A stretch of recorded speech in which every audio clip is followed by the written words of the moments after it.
Hello' friends, স্বাগতম জনাইছোঁ মইনতি mini ব্লগলৈ। আজি ৰাতিপুৱাই উঠি গা পা ধুই লৈ এতিয়া ওলাই গৈছোঁ আৰু আজি আমি গৈছোঁ মানে উত্তৰ গুৱাহাটীত। আৰু এই ভিডিঅ'টো যোৱাকালিৰ হয় দে, আজিহে এডিট কৰি দিব টাইম পালোঁ। আৰু আমি উত্তৰ গুৱাহাটী আহিছোঁ এইটো কাৰণে, আবাৰ আজি অস্থি অতাবৰ কাৰণে। আৰু আবাৰ মৃত্যুৰ আজি এমাহ হ'ল, লগতে অস্থিটো অতোৱা যাব। আৰু লং ব্লগত আপোনালোকে গোটেইখিনি দেখাই পাব, লং ব্লগ দিম মই অহাকালি। আৰু এইফালে চাওক, মামাহঁতে গোটেইখিনি নীতি নিয়ম কৰি আছে, পুৰোহিতে মানে দি আছে। আৰু তাৰপিছত অস্থিটো অতোৱাৰ লগে লগে আমিও মানে গা পা ধুলোঁ ব্ৰহ্মপুত্ৰতে। তাৰপিছত এয়া কাপোৰ চাপোৰ চেঞ্জ কৰি ঘৰলৈ উভতোতে এয়া খালোঁ আইচক্ৰীম। ইমান বেছি গৰম ধৰিছে আজি, মানে গৰম ৰ'দ মানে গোটেইখিনি দিছে। আৰু তাৰপিছত খাই লৈ এতিয়া আমি আহিছোঁ এখন ৰেষ্টুৰেণ্টলৈ। আৰু ইমান বেছি ভোক লাগছে আজি, ৰাতিপুৱাৰ পৰা একো খোৱা নাছিলোঁ। আৰু এতিয়া মানে ইয়াতে আমি খাই ল'লোঁ পৰঠা।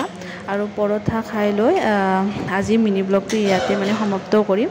তো লং ব্লগ আহি আছে দেই, আপোনালোকে চাব সকলোৱে। আজিলৈ আহিছোঁ, বাই বাই।